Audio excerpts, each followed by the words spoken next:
En 1946, tras la caída del Tercer Reich, el mundo fue testigo de una serie de ejecuciones que marcaron el cierre de uno de los capítulos más oscuros de la historia. Wilhelm Keitel y Alfred Jodl, ambos figuras centrales del Estado Mayor alemán, fueron condenados por crímenes contra la humanidad y ejecutados tras los juicios de Nuremberg. Anton Dostler fue el primer general alemán juzgado y ejecutado por el ejército estadounidense por ordenar la ejecución ilegal de prisioneros de guerra aliados en Italia, marcando un precedente legal en el trato a criminales de guerra. Johann Georg Richard, comandante en Bielorrusia, fue sentenciado y ahorcado por sus atrocidades contra civiles y prisioneros soviéticos.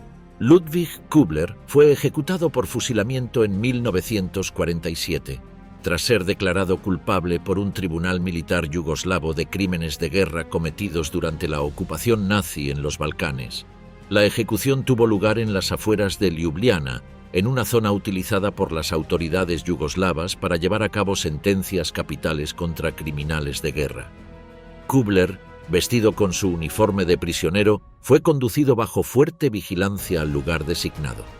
Frente al pelotón de fusilamiento se le negó la venda en los ojos y, según reportes de la época, mantuvo una actitud estoica hasta el final. Wilhelm Keitel, la caída del arquitecto militar del Reich.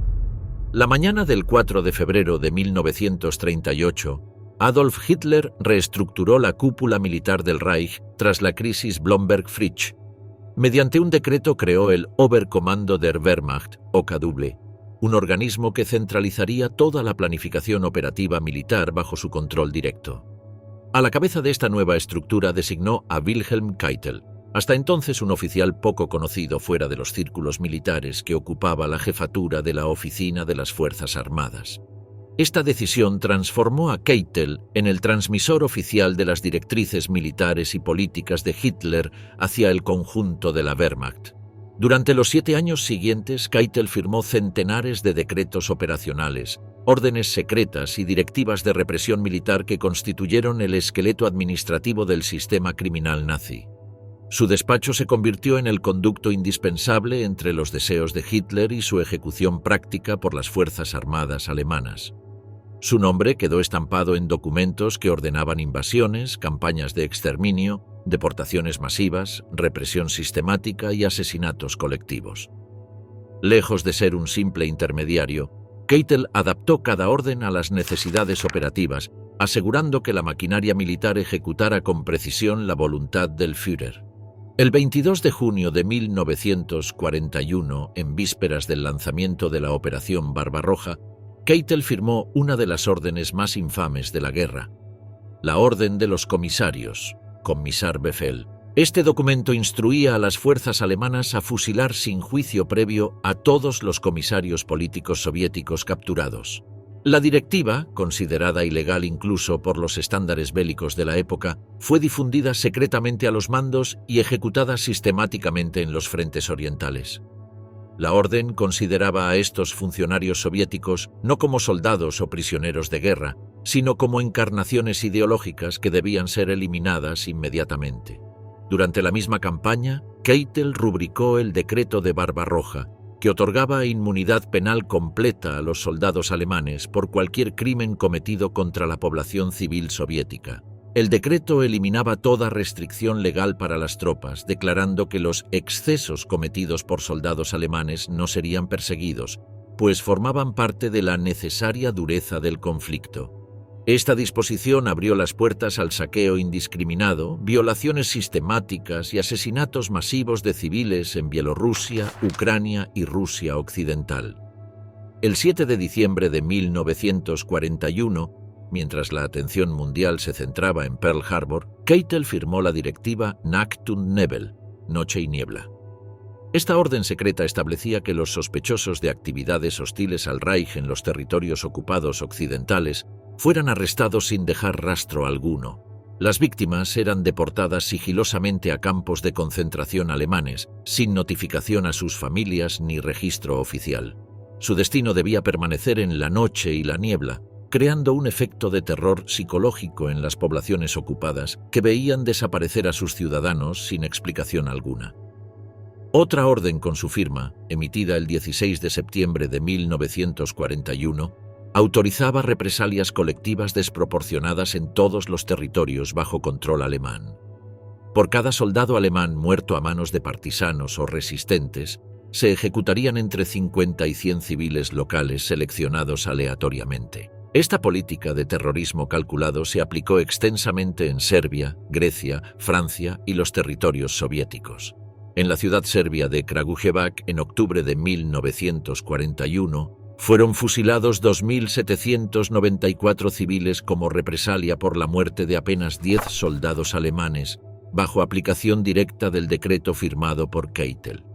En mayo de 1941, otra orden con su rúbrica estableció el decreto sobre jurisdicción militar en la zona de operaciones Barbarroja, que excluía a los soldados alemanes de ser juzgados por crímenes cometidos contra civiles. Además, autorizaba la ejecución sumaria de elementos sospechosos, una categoría deliberadamente ambigua que podía incluir desde campesinos hasta cualquier persona considerada remotamente hostil. Este decreto convirtió el Frente Oriental en un espacio sin ley donde la Wehrmacht operaba con total impunidad.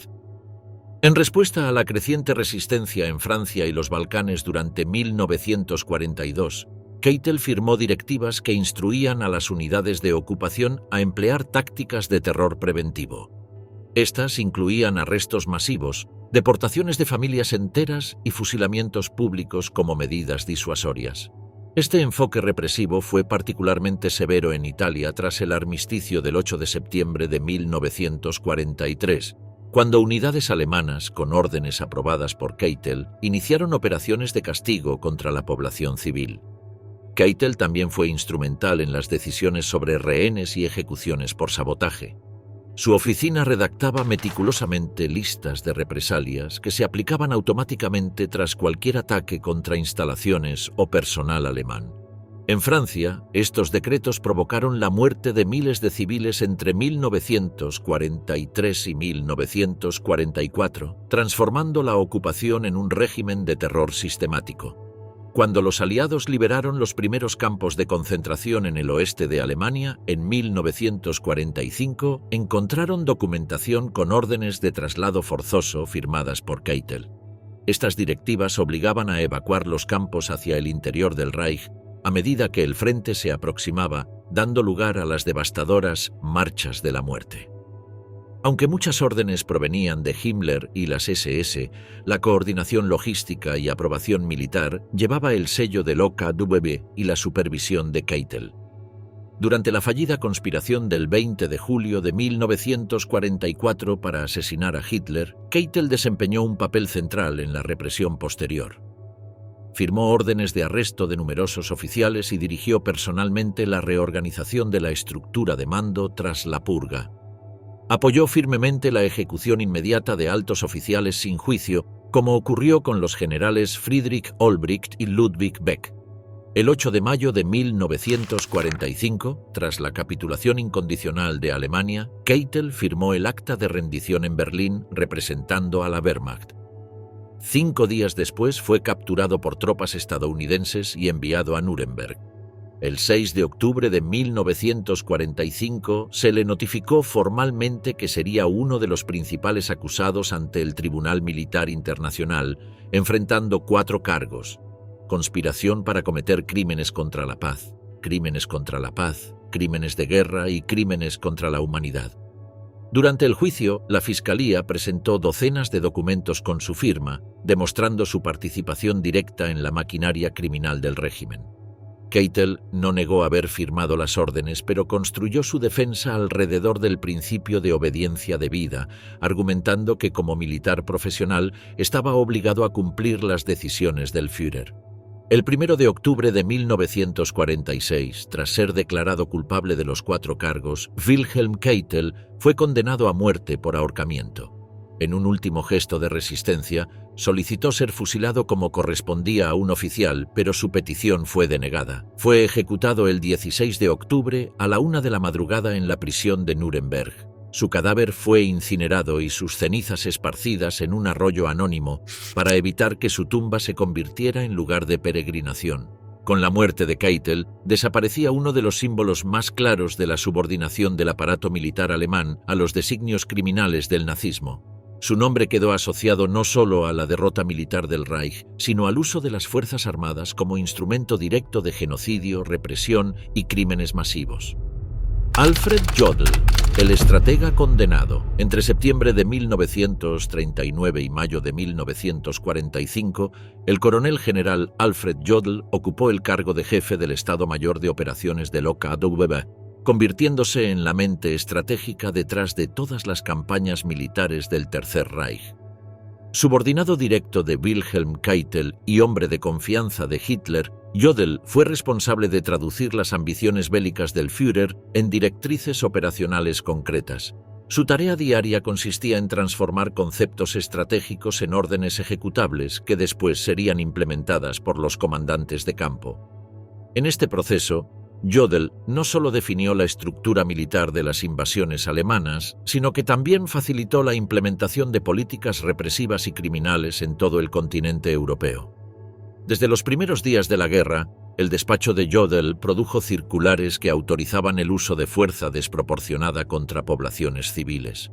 Durante la invasión de Polonia en septiembre de 1939, emitió directivas que permitían a los comandantes de campo entregar a cualquier sospechoso de resistencia a la Gestapo para su eliminación o internamiento, violando abiertamente los convenios internacionales sobre ocupación militar y tratamiento de prisioneros. Lo que oficialmente se denominaba seguridad militar interna era, en la práctica, un sistema de terror administrado por el ejército regular. En las campañas de Noruega, abril de 1940, y posteriormente durante la invasión de Francia y los Países Bajos, Jodl coordinó junto a Keitel la implementación de políticas represivas contra las poblaciones locales. En territorio holandés, su firma apareció en órdenes que autorizaban arrestos preventivos y deportaciones de civiles considerados peligrosos o desmoralizantes para el esfuerzo de guerra alemán. Estas medidas, aplicadas sin supervisión judicial, transformaron la ocupación en un régimen de terror calculado. Uno de los documentos más incriminatorios que lleva su firma es la Orden de los Comisarios, Kommissarbefehl, redactada en preparación para la Operación Barbarroja, la invasión de la Unión Soviética en junio de 1941. Esta orden instruía a los soldados alemanes a fusilar sin juicio a todos los comisarios políticos soviéticos capturados, considerados enemigos ideológicos del Reich. La directiva fue distribuida como documento secreto, con instrucciones específicas para que su contenido no llegara a los mandos inferiores por escrito, evidenciando la conciencia de su ilegalidad y el intento de eludir responsabilidades futuras. Ese mismo año, Jodl participó en la redacción del infame Nacht und Nebel Erlass, Decreto Noche y Niebla, que establecía la desaparición forzada de civiles sospechosos de actividades de resistencia en Europa Occidental. Estas personas eran arrestadas secretamente, deportadas a campos de concentración en Alemania y deliberadamente borradas del sistema administrativo. Sus familias no recibían información alguna sobre su paradero o destino.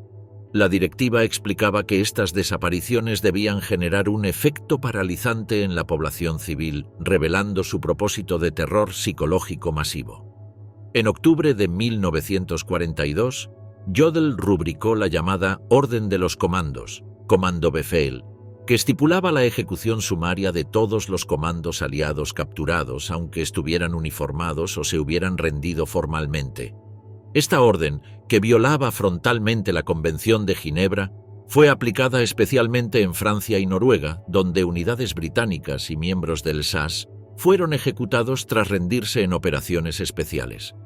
La directiva eliminaba cualquier protección legal para fuerzas especiales enemigas, negándoles el estatus de prisioneros de guerra. En 1944, Jodl firmó las órdenes de evacuación total del norte de Noruega ante el avance soviético. Esta operación supuso la destrucción sistemática de pueblos enteros, la quema masiva de casas y la deportación forzosa de unos 50.000 civiles noruegos como parte de una política de tierra arrasada. La orden, emitida desde el OKW, especificaba con frialdad que no debía quedar ni un techo útil para el enemigo, condenando a la población local a condiciones extremas en el invierno ártico. Al finalizar la guerra, Jodl fue arrestado por tropas estadounidenses y enviado a Nuremberg. En el juicio ante el Tribunal Militar Internacional, enfrentó los mismos 4 cargos que los principales jerarcas nazis: crímenes contra la paz, crímenes de guerra, crímenes contra la humanidad y conspiración para cometer estos actos. Su posición como estratega militar lo situaba en el centro mismo de la planificación de guerras de agresión y políticas criminales. Durante su declaración, Jodl elaboró una defensa sofisticada pero fundamentalmente fallida. Argumentó que actuaba únicamente como oficial de planificación militar, sin autoridad sobre decisiones políticas o de ocupación. Sostuvo que su función era meramente técnica y ejecutiva, limitándose a trasladar decisiones tomadas en niveles superiores.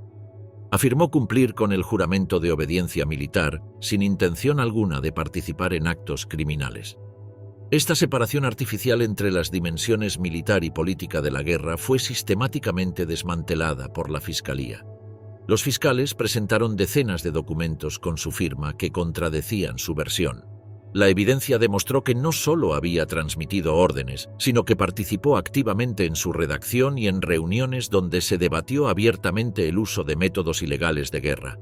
Su defensa se desmoronó cuando quedó establecido que tenía conocimiento explícito de la naturaleza criminal de muchas directivas militares y que había contribuido conscientemente a su formulación.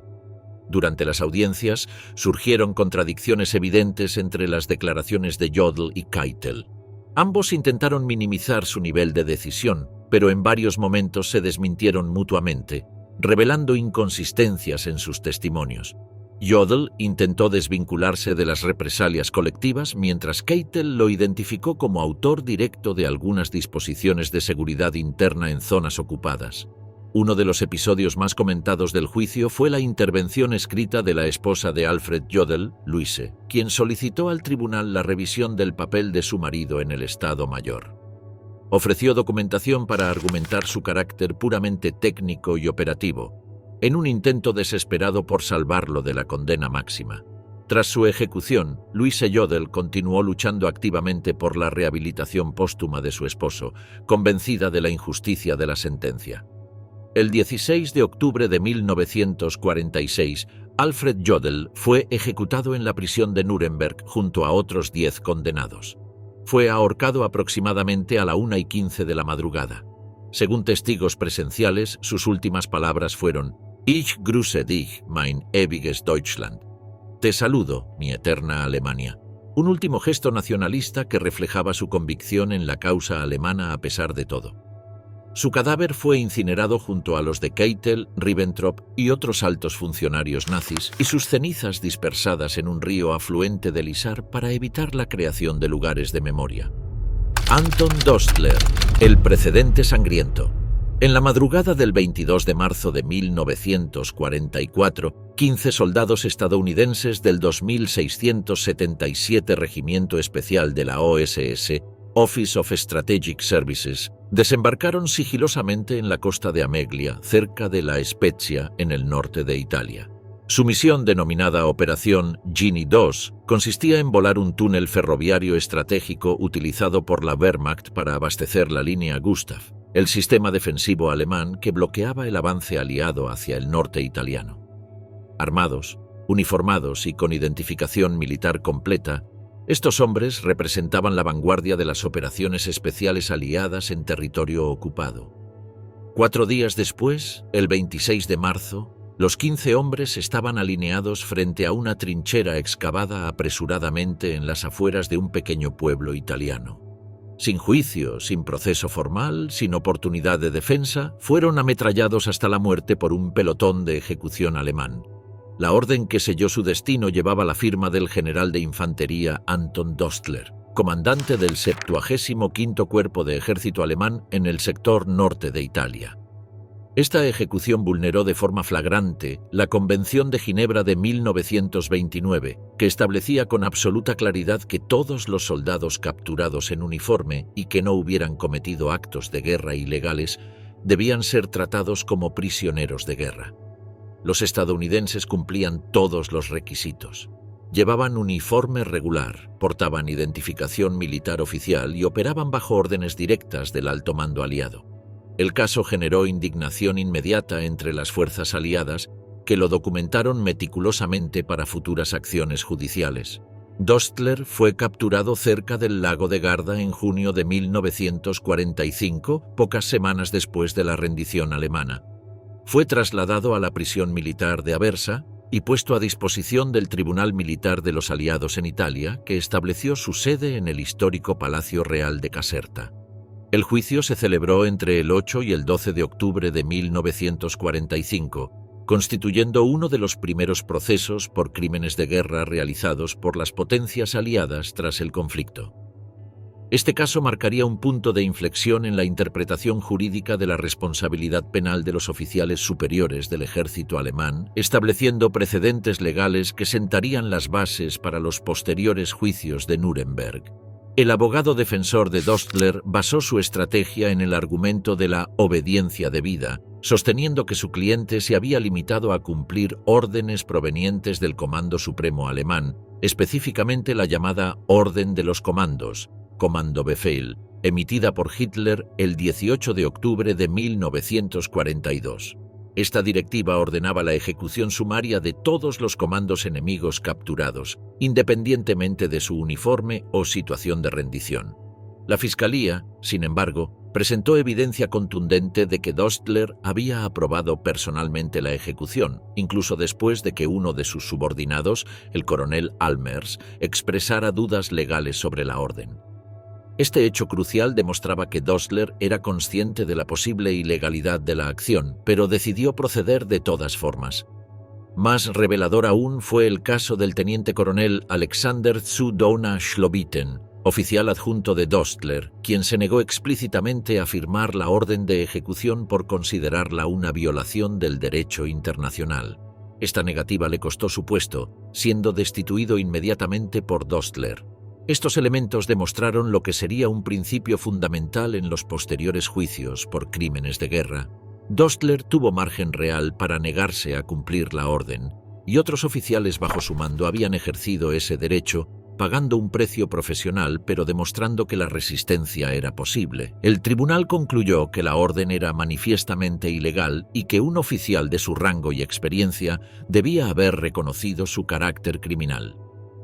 Durante las audiencias se presentaron testimonios de soldados alemanes que habían participado en la detención, confirmando que los estadounidenses no ofrecieron resistencia tras su captura. Estaban perfectamente uniformados y portaban identificación militar estándar. Además, se presentaron informes internos del OKW demostrando que no existía ninguna urgencia operativa que justificara la ejecución expeditiva, descartando cualquier argumento de necesidad militar. El tribunal declaró culpable a Dostler el 12 de octubre de 1945. Fue condenado a muerte por fusilamiento, un método de ejecución considerado más honorable que la horca reservada para criminales comunes. La ejecución se programó para el 1 de diciembre de 1945 en el campo militar de Aversa, cerca de Nápoles, y la orden fue firmada por el general estadounidense Joseph T. McNerney, comandante en jefe aliado en Italia. La ejecución de Dostler tiene una particularidad histórica. Fue meticulosamente documentada. El Cuerpo de Señales del Ejército de EOU filmó todo el proceso y tomó fotografías detalladas que posteriormente fueron utilizadas con fines educativos. Las imágenes muestran al general siendo conducido al lugar de ejecución al amanecer, atado a un poste de madera, vendado y finalmente fusilado por un pelotón estadounidense. Su cuerpo cayó instantáneamente, marcando el primer ajusticiamiento oficial de un general alemán por violaciones de las leyes de guerra bajo autoridad aliada. Estas grabaciones tuvieron un propósito muy específico. Fueron empleadas en entrenamientos jurídicos militares de los aliados y en sesiones informativas previas al inicio de los juicios de Nuremberg, como demostración práctica de la nueva era de responsabilidad penal que comenzaba para los oficiales del eje. El mensaje era inequívoco. El rango no protegería a quienes hubieran ordenado o ejecutado crímenes de guerra. La sentencia de Dostler fue estudiada cuidadosamente durante la elaboración de los principios de Nuremberg, especialmente el principio 4, que establece que el cumplimiento de órdenes superiores no exime de responsabilidad penal si existía posibilidad moral o práctica de elección. Este principio ha perdurado como piedra angular del derecho penal internacional moderno. La jurisprudencia desarrollada en el caso Dostler estableció que la jerarquía militar no puede ser invocada como escudo para actos manifiestamente criminales. La sentencia consideró que incluso bajo sistemas totalitarios, los oficiales superiores conservan agencia moral y legal, y que el deber de desobedecer órdenes claramente ilegales prevalece sobre la subordinación castrense. La prensa internacional cubrió ampliamente el juicio y la ejecución. The New York Times publicó un editorial titulado No More Excuses el día después de la ejecución, aplaudiendo la decisión de aplicar el derecho internacional sin concesiones y describiendo el juicio como un acto de justicia ejemplar. En Alemania ocupada, la noticia fue difundida como advertencia directa a los oficiales que aún intentaban eludir responsabilidades alegando cumplimiento de órdenes. Johann Georg Richard, el verdugo de partisanos. En julio de 1942, mientras la Wehrmacht concentraba sus fuerzas para la ofensiva hacia el Cáucaso y Stalingrado, el general Johann Georg Richard asumió el mando de la 286 División de Seguridad en el sector central del Frente Oriental. Esta unidad, a diferencia de las divisiones de combate, no tenía como objetivo enfrentarse directamente a las fuerzas regulares soviéticas. Su misión era mucho más sombría: garantizar el control absoluto de los territorios conquistados en la retaguardia del Grupo de Ejércitos Centro, específicamente en el corazón de Bielorrusia ocupada. La tarea de Richard consistía en asegurar las vías ferroviarias, suprimir cualquier actividad de resistencia, proteger la extracción de recursos y ejecutar operaciones antipartisanas. En la práctica, estas funciones se tradujeron en una campaña sistemática de terror, represión y aniquilación contra la población civil bielorrusa, considerada hostil o sospechosa de colaboración con la resistencia. Durante 2 años, entre 1942 y 1944, Richard dirigió personalmente decenas de operaciones denominadas eufemísticamente Bandenbekämpfung, lucha contra bandidos, un término que ocultaba su verdadera naturaleza. Campañas de exterminio que arrasaron cientos de aldeas, ejecuciones masivas de civiles y deportaciones forzosas a campos de trabajo. Las instrucciones emanaban directamente de su despacho en forma de órdenes firmadas donde se especificaban medidas preventivas contra cualquier aldea que mostrara el más mínimo indicio de simpatía con los partisanos, aunque no existiera evidencia concreta de colaboración activa. Los informes operativos de la Wehrmacht, recuperados por las fuerzas soviéticas tras la liberación de Bielorrusia, ofrecen cifras estremecedoras. Bajo el mando de Richard, la 286ª División reportó haber eliminado a más de 23.000 personas en apenas 6 meses durante 1943. Estas estadísticas macabras eran presentadas en partes de guerra como éxitos antipartisanos, aunque documentos internos del OKW y de las SS reconocían que menos del 10% de las víctimas tenían alguna vinculación probada con grupos de resistencia. La inmensa mayoría eran simples campesinos, maestros, médicos o funcionarios locales, cuyo único delito había sido habitar zonas consideradas estratégicas. Uno de los episodios más brutales bajo su mando ocurrió en el verano de 1943 en la región de Lepel y Ushachi, en el corazón de Bielorrusia. Las unidades de Richard ejecutaron una política de tierra arrasada con precisión mecánica. Rodeaban las aldeas al amanecer, obligaban a los habitantes a abandonar sus hogares, separaban metódicamente a hombres, mujeres y niños y procedían a fusilar sistemáticamente a los varones adultos. Después, las casas eran incendiadas y los sobrevivientes, principalmente mujeres, ancianos y niños, eran deportados hacia campos de trabajo o simplemente abandonados sin refugio en pleno territorio devastado por la guerra. Los informes operacionales de estas acciones incluían como objetivos cumplidos la destrucción de elementos sospechosos, un eufemismo que enmascaraba la eliminación deliberada de población civil indefensa. Otra operación documentada bajo su autoridad tuvo lugar entre el 12 y el 16 de marzo de 1944, Cuando Richert autorizó la deportación forzosa de más de 40.000 civiles hacia los campos improvisados de Ozarichi, situados en una zona pantanosa del sur de Bielorrusia. Esta acción, coordinada con unidades de las SS y el Einsatzkommando 7B, creó un campo de concentración a cielo abierto sin infraestructura básica. Los deportados, principalmente ancianos, mujeres y niños, fueron abandonados en terrenos pantanosos sin refugios adecuados, alimentos ni atención médica. Los documentos firmados por Richert revelan la intención explícita de aislar y eliminar a los elementos no aptos considerados una carga no útil para la economía de guerra. En menos de 2 semanas, más de 9.000 personas murieron por disentería, frío extremo o simple agotamiento. El avance soviético durante la Operación Bagration en junio de 1944 provocó el colapso total de las líneas alemanas en Bielorrusia. Richert se replegó precipitadamente con los restos de su división hacia el oeste, pero fue finalmente capturado por el Ejército Rojo el 8 de mayo de 1945, durante la rendición de las últimas formaciones alemanas en el frente oriental. Inmediatamente fue trasladado a Minsk, capital de la República Soviética de Bielorrusia, donde quedó bajo custodia de la NKVD en espera de juicio. En enero de 1946, el gobierno soviético organizó en Minsk uno de los juicios públicos más grandes celebrados contra criminales de guerra alemanes, con Richert como figura central. En total, 19 oficiales y suboficiales de la Wehrmacht, la SD y la Policía del Reich fueron procesados por crímenes contra la población civil bielorrusa. El juicio fue ampliamente documentado por noticieros soviéticos y corresponsales de prensa internacional, convirtiéndose en un espectáculo público con gran valor propagandístico, pero también jurídico. El proceso comenzó el 15 de enero de 1946, presidido por un tribunal militar soviético con jurisdicción especial sobre crímenes de guerra.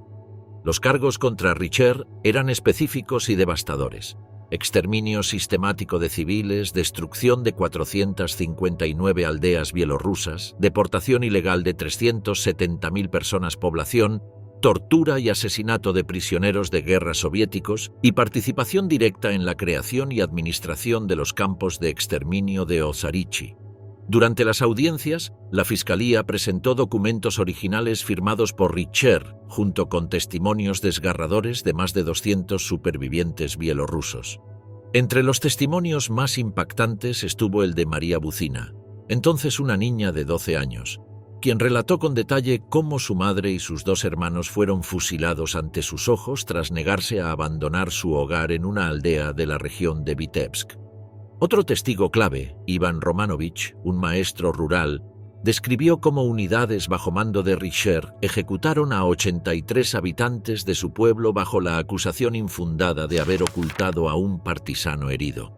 Los interrogatorios revelaron que Richert no solo aprobaba las operaciones, sino que había establecido personalmente el criterio de zona de castigo colectivo, según el cual bastaba la presencia previa de guerrilleros en un radio de 5 kilómetros para que se ordenara la eliminación total de un asentamiento. Este principio, aplicado sistemáticamente, convirtió vastas regiones bielorrusas en zonas de muerte arbitraria. El 28 de enero de 1946, tras 2 semanas de procedimientos, el tribunal emitió su veredicto.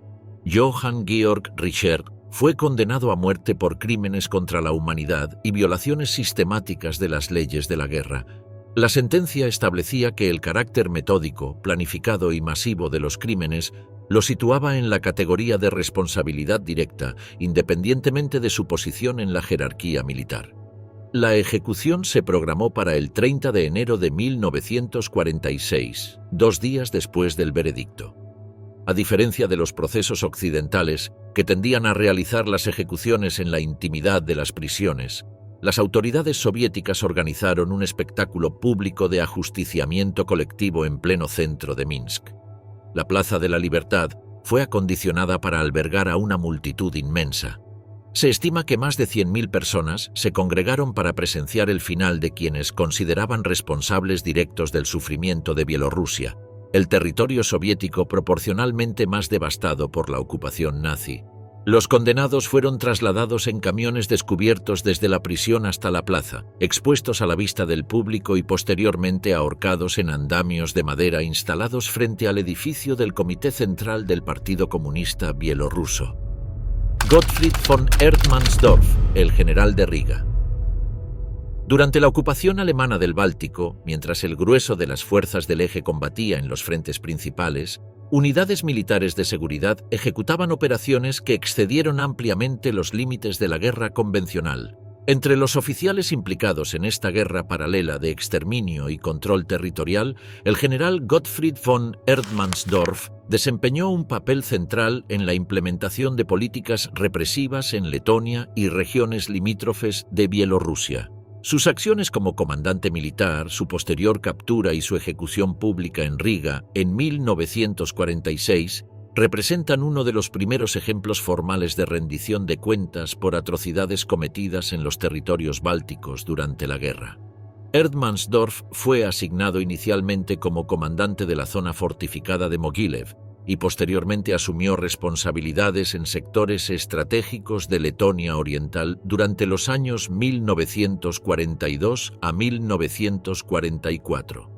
Desde su posición, controlaba directamente unidades del GIR, Ejército Regular, contaba con apoyo de elementos de la SD, Servicio de Seguridad, y mantenía estrecha colaboración con la administración civil del Reichskommissariat Ostland, la estructura administrativa civil creada para los territorios bálticos ocupados. Durante su mando en esta región, Erdmannsdorf implementó sistemáticamente políticas de limpieza antipartisana que, en la práctica, se tradujeron en la destrucción completa de al menos 140 aldeas y el asesinato documentado de más de 17.000 civiles, según registros soviéticos y archivos alemanes capturados tras la guerra. La estrategia básica consistía en aplicar medidas de castigo colectivo contra cualquier población sospechosa de brindar apoyo, incluso indirecto, a las unidades guerrilleras soviéticas que operaban en la región.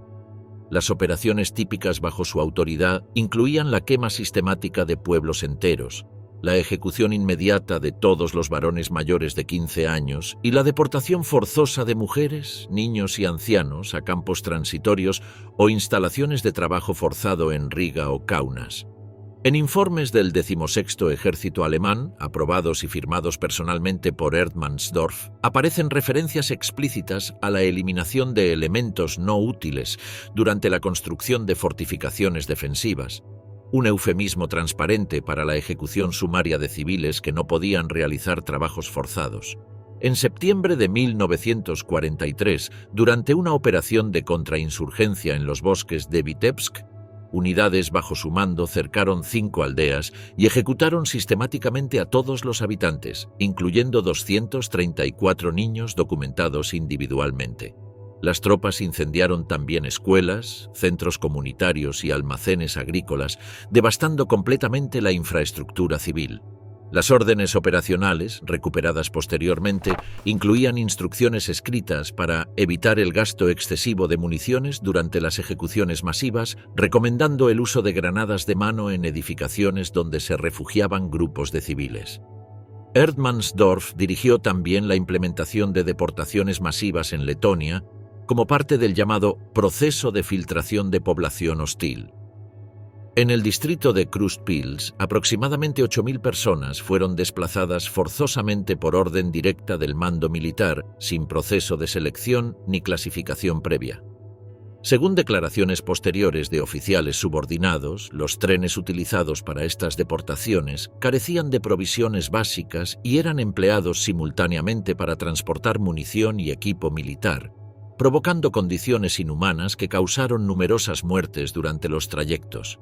Durante la construcción de fortificaciones defensivas en la región de Daugavpils, Erdmannsdorf estableció campos de trabajo temporales donde los civiles considerados ineficientes o físicamente incapaces eran ejecutados sumariamente al término de cada jornada. Las ejecuciones se realizaban con métodos estandarizados y los cuerpos eran enterrados en fosas comunes en los bosques cercanos, en operaciones coordinadas con unidades especializadas del Sicherheitsdienst, el servicio de inteligencia de las SS. El 23 de enero de 1946 comenzó en Riga el juicio militar soviético contra Erdmannsdorf y otros 13 oficiales alemanes capturados tras la caída del Reich. El proceso fue organizado como tribunal extraordinario del Ejército Rojo, con fiscales del NKVD y representación oficial del gobierno letón soviético. Erdmannsdorf enfrentó acusaciones formales de extrema gravedad: aplicación de políticas de exterminio civil bajo pretextos militares, destrucción sistemática de infraestructura educativa y religiosa, ejecución de prisioneros de guerra soviéticos, organización de deportaciones masivas sin justificación legal y participación directa en masacres de población civil vulnerable en zonas declaradas rojas o de actividad partisana. El juicio tuvo carácter público y se celebró en el Teatro Estatal de Riga, con asistencia diaria de más de 700 personas, incluyendo familiares de víctimas, miembros del Partido Comunista y representantes de unidades partisanas letonas que habían combatido contra la ocupación alemana. La Fiscalía presentó documentación abundante y metodológicamente organizada, incluyendo partes de guerra originales, informes logísticos y órdenes operativas firmadas personalmente por Erdmannsdorf, donde se especificaba el tratamiento de civiles como elementos hostiles y se autorizaban explícitamente ejecuciones colectivas. Los testigos presentados durante el juicio incluyeron supervivientes de al menos 3 aldeas destruidas por unidades bajo su mando. Una mujer, Eva Kalnina, relató con detalle cómo fue obligada a presenciar la ejecución de su esposo y su hija de 8 años tras negarse a revelar información sobre un grupo partisano cuya ubicación desconocía. Otro testigo crucial, el agricultor Arvids Eglitis, declaró haber presenciado cómo tropas alemanas encerraron a 53 personas, principalmente ancianos y niños, en un granero que posteriormente incendiaron tras lanzar granadas al interior. La Fiscalía presentó también evidencia documental de la colaboración directa de Erdmannsdorf con el Einsatzkommando I A, una unidad especial responsable de asesinatos masivos de judíos y comisarios políticos soviéticos en la región báltica. Aunque formalmente no pertenecía a las SS, quedó demostrado que facilitó recursos logísticos, medios de transporte y mano de obra civil forzada para las operaciones de exterminio, estableciendo una cooperación fluida entre las estructuras militares regulares y las unidades de exterminio. El veredicto fue dictado el 25 de enero de 1946. Erdmannsdorf fue declarado culpable de todos los cargos y sentenciado a muerte por ahorcamiento. La ejecución, programada con precisión militar, tuvo carácter público y se realizó el 26 de enero de 1946 en la Plaza de la Libertad de Riga, el espacio simbólico más importante de la capital letona. Los 14 oficiales condenados fueron transportados al lugar en camiones abiertos y conducidos a andamios de madera construidos específicamente para la ocasión frente al Monumento de la Libertad, símbolo nacional letón. Aproximadamente 30.000 personas se congregaron para presenciar el acto, según informes soviéticos contemporáneos. La ejecución fue llevada a cabo por personal especializado de la NKVD y se prolongó durante aproximadamente 2 horas. Siguiendo la práctica soviética en estos casos, los cuerpos permanecieron expuestos hasta la tarde como demostración pública de justicia, antes de ser retirados sin ceremonias y sepultados en fosas comunes anónimas en las afueras de Riga. La presencia masiva de ciudadanos locales no fue casual. Las autoridades soviéticas organizaron meticulosamente el evento como un acto de pedagogía política y justicia ejemplarizante. Se distribuyeron boletines impresos con los nombres de las víctimas y transcripciones parciales del juicio, que fueron leídos públicamente en fábricas, escuelas y unidades militares. Muchos asistentes eran familiares directos de personas asesinadas durante la ocupación, a quienes se permitió presenciar la ejecución desde zonas designadas especialmente. El evento fue parcialmente filmado por operadores soviéticos y las imágenes resultantes fueron incorporadas a documentales y noticieros estatales que se proyectaron durante décadas como parte de la narrativa oficial sobre la liberación soviética. La ejecución colectiva fue descrita por la prensa oficial como el cierre definitivo de una era de horror, presentando el ajusticiamiento como un acto de justicia histórica más que como un simple castigo individual. Eberhard Herf, represalias y ejecuciones en masa. Entre 1941 y 1944, mientras la atención mundial se centraba en los grandes movimientos de tropas y batallas decisivas, Eberhard Herf ejercía un poder casi absoluto como comandante de la Ordnungspolizei, Policía del Orden, en Minsk, una estructura integrada en el complejo aparato de ocupación alemán en Bielorrusia. Bajo su autoridad directa, las fuerzas policiales alemanas implementaron campañas sistemáticas de represión, deportación y exterminio, operando en estrecha coordinación con las SS y los Einsatzgruppen para destruir cualquier forma de resistencia y eliminar a poblaciones consideradas hostiles, particularmente judíos, comunistas y civiles sospechosos de colaboración con la resistencia partisana. La estructura que dirigía Herf incluía batallones regulares de policía militar, unidades auxiliares formadas por colaboradores locales, Schutzmannschaften, y destacamentos especiales vinculados al Sicherheitsdienst, el servicio de seguridad de las SS. Estas fuerzas implementaron métodos de exterminio que consistían principalmente en fusilamientos masivos en bosques, zanjas o campos abiertos, así como deportaciones organizadas a campos de concentración como Mali Trostenets, establecido en las afueras de Minsk específicamente para operaciones de exterminio. Uno de los métodos sistemáticamente empleados bajo su dirección fue la ejecución de rehenes tras cada acción de la resistencia partisana. Por cada ataque contra personal o instalaciones alemanas, se emitían listas meticulosamente elaboradas de civiles que serían fusilados públicamente o trasladados a sitios de ejecución en zonas boscosas. El bosque de Blagovщина, por ejemplo, se convirtió en uno de los principales lugares de fusilamientos masivos. Documentos recuperados por la NKVD soviética y registros forenses de posguerra indican que en ese sitio se ejecutaron más de 80.000 personas entre 1941 y 1943, muchas bajo supervisión directa o autorización expresa del mando policial de Herf. Además de las ejecuciones, el comando de Herf coordinó operativamente la liquidación del gueto de Minsk, una operación iniciada formalmente en 1942 que implicó la deportación y asesinato sistemático de la población judía de la ciudad. Durante las llamadas acciones de agosto y noviembre, miles de judíos fueron transportados en trenes y camiones hacia el campo de Mali Trostenets, donde fueron asesinados mediante disparos o en camiones de gas modificados para este propósito. Herf tenía bajo su responsabilidad directa la administración de los traslados y la asignación de personal policial para rodear el gueto, vigilar las operaciones y coordinar el transporte de las víctimas. Tras la caída del Tercer Reich, Herf fue capturado por tropas soviéticas y trasladado a Minsk, donde fue sometido a juicio junto con Johann Georg Richard y otros 16 oficiales alemanes acusados de crímenes similares. El proceso judicial comenzó el 15 de enero de 1946 en la Casa de la Cultura del Ejército Rojo, un edificio público con capacidad para albergar a cientos de espectadores. El Tribunal Militar Soviético acusó formalmente a Herf de crímenes contra la paz, crímenes de guerra y crímenes contra la humanidad, con especial énfasis en su papel en las ejecuciones masivas de civiles, la participación en el exterminio de la población judía y su responsabilidad en deportaciones forzosas.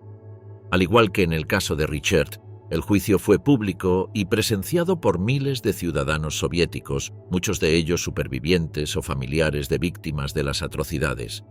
La acusación presentó abundante documentación y testimonios detallados que ilustraban el funcionamiento de las estructuras represivas bajo mando directo de Herf.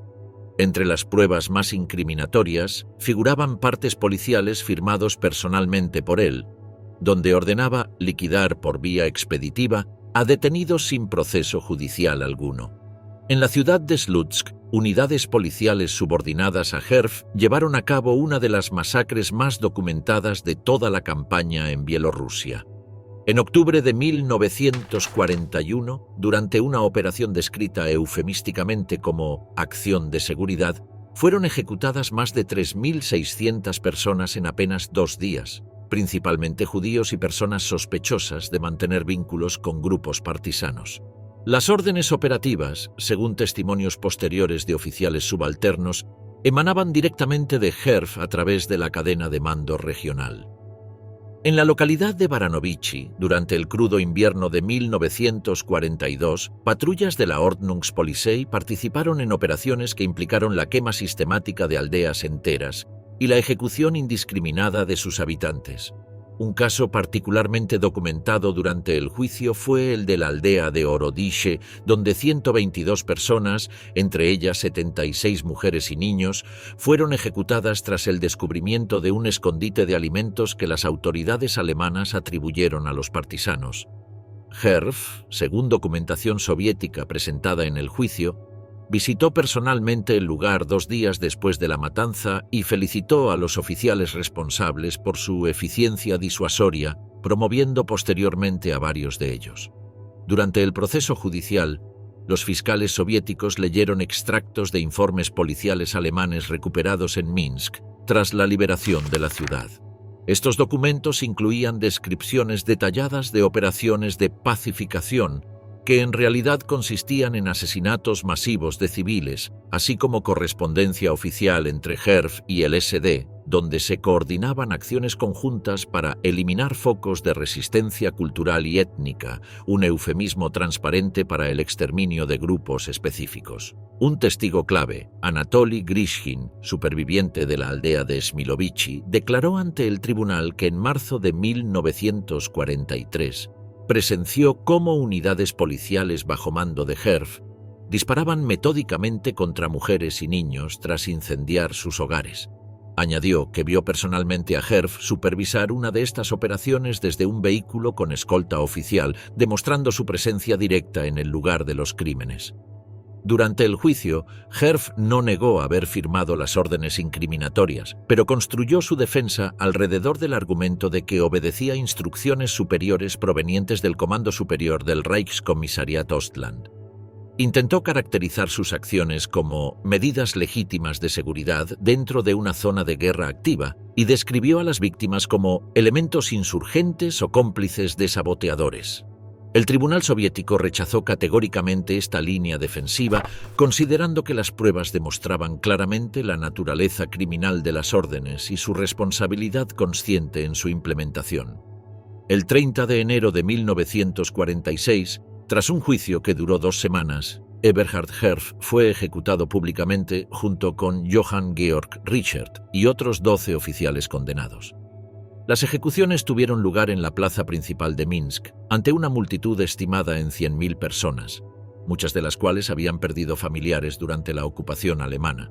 Los condenados fueron trasladados en camiones abiertos desde la prisión hasta la plaza, esposados y escoltados por unidades especiales de la NKVD soviética. Cada uno fue ahorcado en un cadalso de madera construido específicamente para la ocasión. Siguiendo la práctica soviética en estas ejecuciones públicas, los cuerpos permanecieron expuestos durante varias horas, como parte del ritual público de justicia y como demostración tangible del fin del dominio nazi en la región.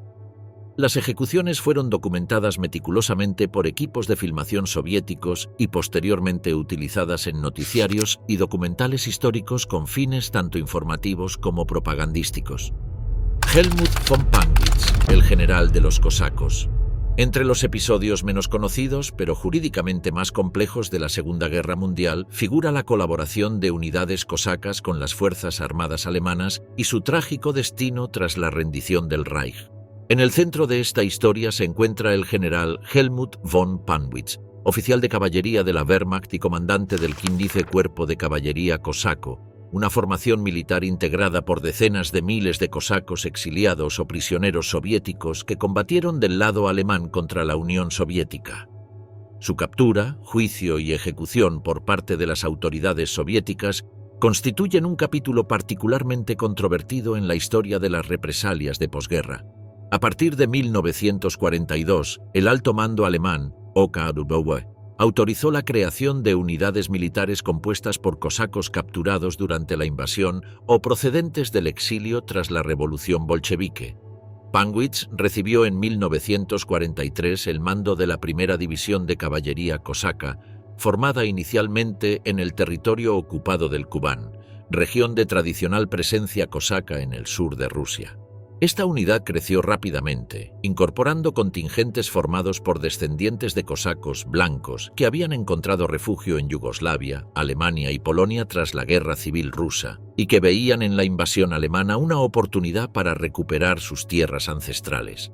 En 1944, esta división se expandió hasta convertirse en el 15 Cuerpo de Caballería Cosaco, una formación que operaba bajo control operativo de la Wehrmacht, pero que mantenía estrechas relaciones con las SS, especialmente hacia el final del conflicto. Su misión principal consistía en realizar operaciones antipartisanas en Ucrania, Bielorrusia y posteriormente en los Balcanes, así como contener el avance del Ejército Rojo en el sudeste europeo.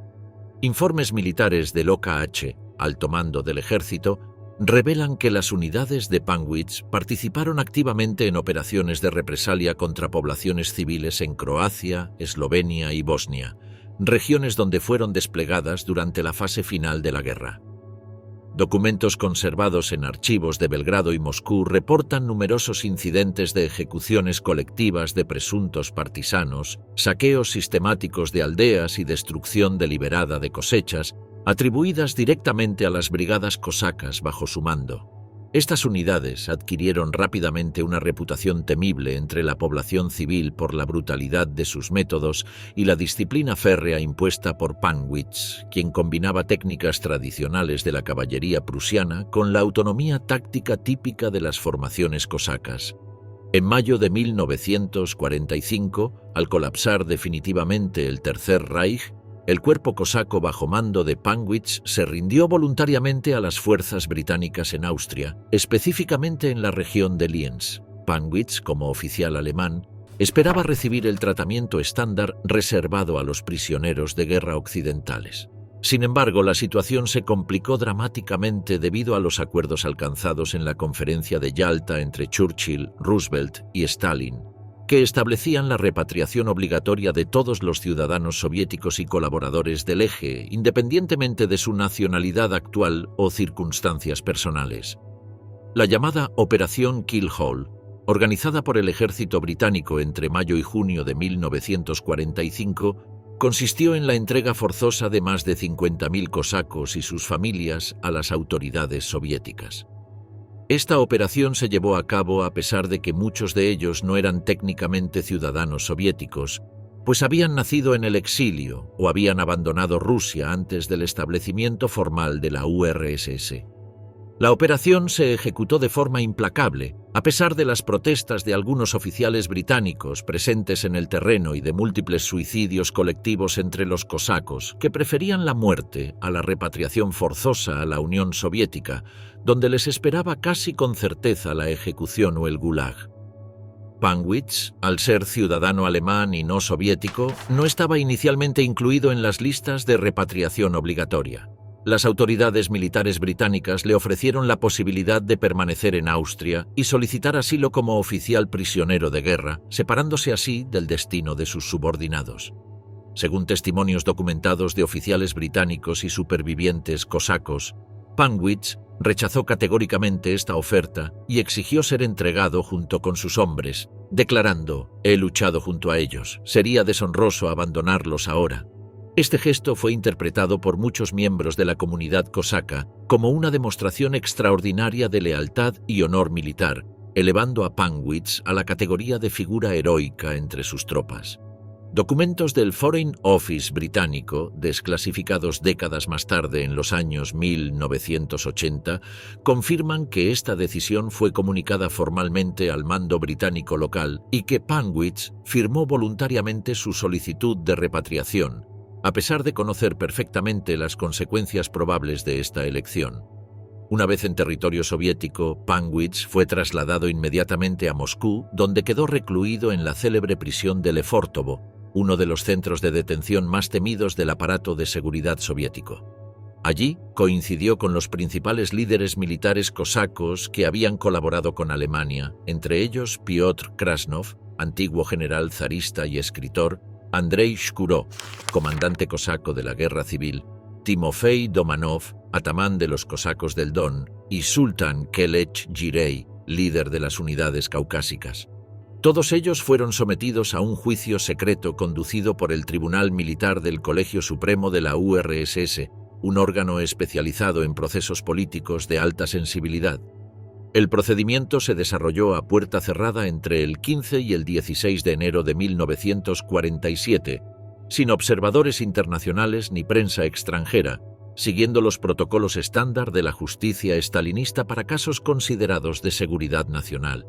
Los cargos presentados contra Panwitz fueron de extrema gravedad: alta traición al pueblo soviético, colaboración activa con el invasor nazi, dirección de unidades responsables de asesinatos masivos de civiles soviéticos y sabotaje militar en la retaguardia del Ejército Rojo.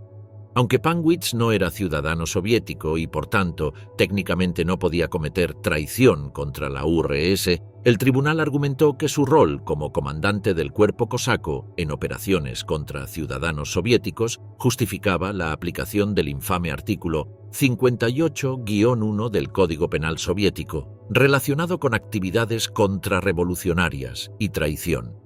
La Fiscalía Soviética presentó como evidencia los registros operativos detallados del 15 Cuerpo Cosaco, testimonios de prisioneros soviéticos capturados y posteriormente liberados, y documentación militar hallada en Austria durante la rendición.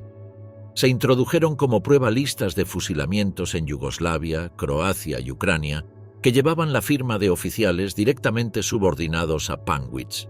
Si bien no se le imputó haber participado personalmente en las ejecuciones, se estableció su responsabilidad de mando por los crímenes perpetrados por las tropas bajo su autoridad directa. El Tribunal Militar Soviético dictó sentencia de muerte por ahorcamiento el 16 de enero de 1947. El dictamen, firmado por el general Vasily Ulrich, presidente del Tribunal Militar del Colegio Supremo y figura prominente en los procesos estalinistas, establecía que el acusado Helmut von Panwitz, en su calidad de comandante de fuerzas hostiles al pueblo soviético, contribuyó de forma consciente y sistemática a la organización y ejecución de crímenes de guerra y actos de traición, motivo por el cual debe ser castigado con el máximo rigor de la ley soviética. Junto con Panwitz fueron condenados y ejecutados otros 11 comandantes cosacos, la mayoría de ellos ciudadanos rusos que habían abandonado la URSS tras la revolución bolchevique. La sentencia fue ejecutada de inmediato, sin posibilidad alguna de apelación o revisión judicial, siguiendo la práctica habitual de la justicia soviética en casos políticos de esta naturaleza.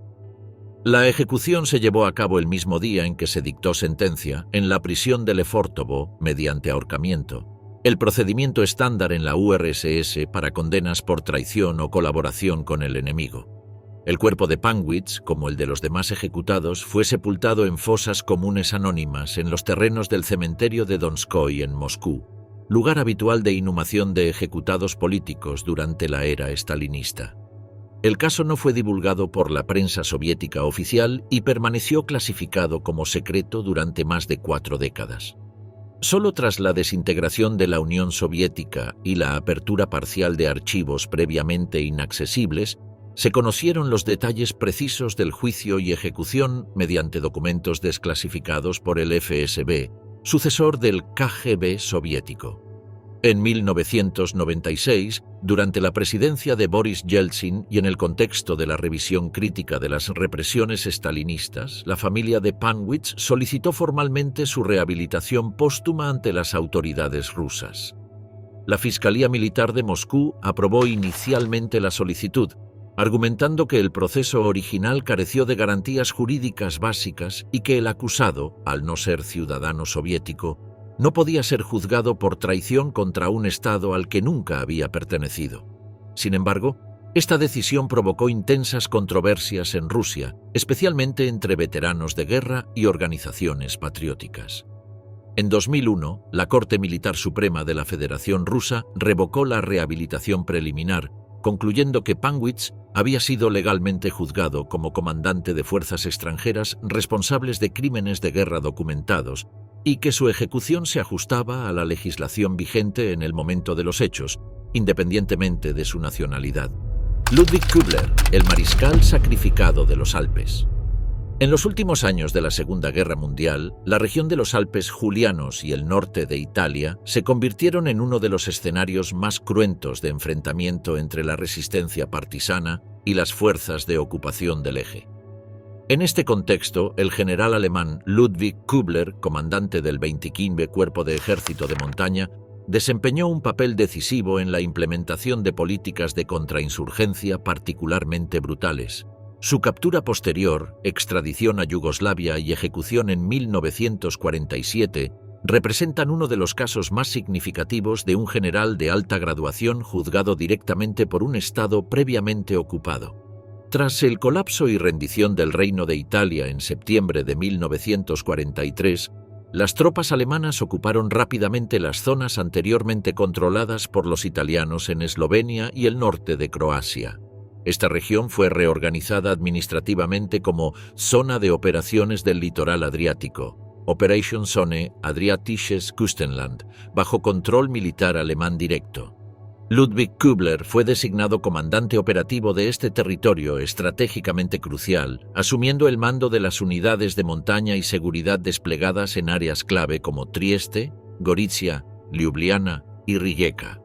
Bajo su autoridad directa, las fuerzas alemanas implementaron operaciones sistemáticas de limpieza antipartisana, caracterizadas por su excepcional dureza y brutalidad calculada. Kübler estableció directrices operacionales precisas. Cualquier indicio de colaboración con las unidades partisanas, por mínimo que fuera, debía ser castigado con severidad extrema e inmediata.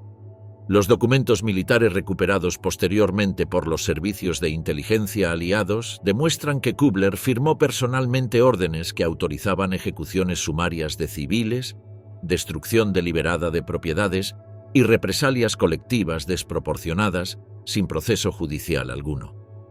Los informes militares de la época documentan operaciones represivas en regiones como Gorenjka, donde numerosas aldeas fueron evacuadas mediante el uso de la fuerza, sus habitantes deportados a campos de tránsito o trabajo forzado, y sus viviendas sistemáticamente incendiadas bajo mera sospecha de simpatía hacia la resistencia. En muchos casos documentados, los informes posteriores reconocen que no se encontró evidencia tangible de actividad partisana en estas localidades, pero las medidas de castigo colectivo fueron aplicadas igualmente como método preventivo de control territorial. Entre octubre de 1943 y abril de 1945, las unidades bajo mando directo de Kübler llevaron a cabo más de 200 operaciones clasificadas como limpieza en la región alpina, según consta en los registros operacionales del Grupo de Ejércitos C. Estas acciones siguieron un patrón repetitivo. Las tropas cercaban aldeas enteras al amanecer, arrestaban a todos los varones en edad militar, fusilaban inmediatamente a aquellos considerados sospechosos según criterios arbitrarios y trasladaban al resto a instalaciones de detención o campos de trabajo forzado. Los archivos de la Comisión de Crímenes de Guerra establecida por el gobierno provisional yugoslavo, utilizados posteriormente como evidencia en el juicio, incluyen testimonios detallados sobre poblaciones enteras aniquiladas como represalia por incursiones partisanas previas. Un caso particularmente documentado fue el de la localidad de Dragose, donde en enero de 1944 una unidad del 97º Cuerpo de Ejército ejecutó sumariamente a 41 civiles y destruyó sistemáticamente la totalidad de la aldea. Las órdenes originales, firmadas en la cadena de mando supervisada por Kübler, especificaban que estas medidas drásticas eran necesarias para evitar la propagación del cáncer partisano en la región.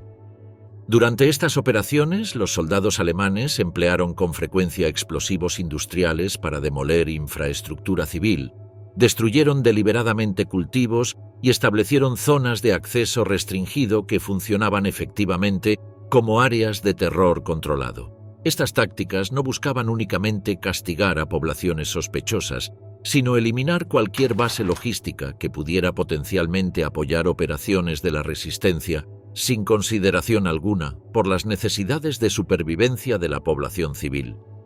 Al finalizar la guerra, Kübler fue capturado por tropas estadounidenses el 8 de mayo de 1945 cerca de Innsbruck, Austria. Inicialmente fue internado en un campo estándar para prisioneros de guerra, pero pronto fue identificado como posible responsable de crímenes sistemáticos cometidos en los Balcanes, a partir de informes detallados emitidos por el gobierno provisional de Yugoslavia y por agentes soviéticos desplegados en la zona de ocupación austriaca. En julio de 1946, las autoridades militares estadounidenses aprobaron formalmente su extradición a Yugoslavia en cumplimiento de las condiciones establecidas en el Acuerdo de Londres de 1945 y la Declaración de Moscú sobre castigo de criminales nazis.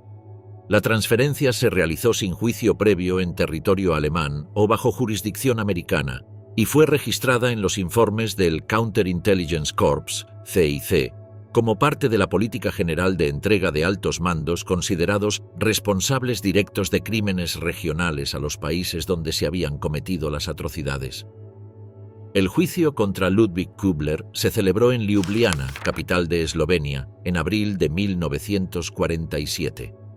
El proceso fue conducido por un tribunal militar yugoslavo con jurisdicción específica sobre los crímenes de guerra cometidos en el territorio de la antigua provincia de Ljubljana durante la ocupación. La acusación principal fue crímenes contra la humanidad derivados de las campañas de exterminio sistemático contra la población civil eslovena entre 1943 y 1945. Durante las sesiones judiciales se presentaron órdenes operacionales firmadas por Kübler, mapas detallados con zonas marcadas para evacuación total y documentos de coordinación entre su mando y los servicios especiales de seguridad alemanes, incluyendo la SD y la Gestapo. La Fiscalía demostró que, en al menos 27 operaciones dirigidas o autorizadas por él entre noviembre de 1943 y septiembre de 1944, las tropas bajo su mando ejecutaron a más de 3.000 civiles no combatientes, incluyendo ancianos, mujeres y niños. Kübler intentó construir su defensa, negando haber ordenado directamente las masacres documentadas, argumentando que actuaba siguiendo instrucciones generales del alto mando del Grupo de Ejércitos C y del OKW, y que su función era puramente táctica, no estratégica. Sin embargo, los documentos recuperados en archivos militares de Trieste y Ljubljana contradecían frontalmente esta versión. Algunas órdenes, con su firma personal, empleaban explícitamente términos como aniquilación total y liquidación preventiva de elementos hostiles, demostrando su conocimiento y aprobación de las políticas de exterminio.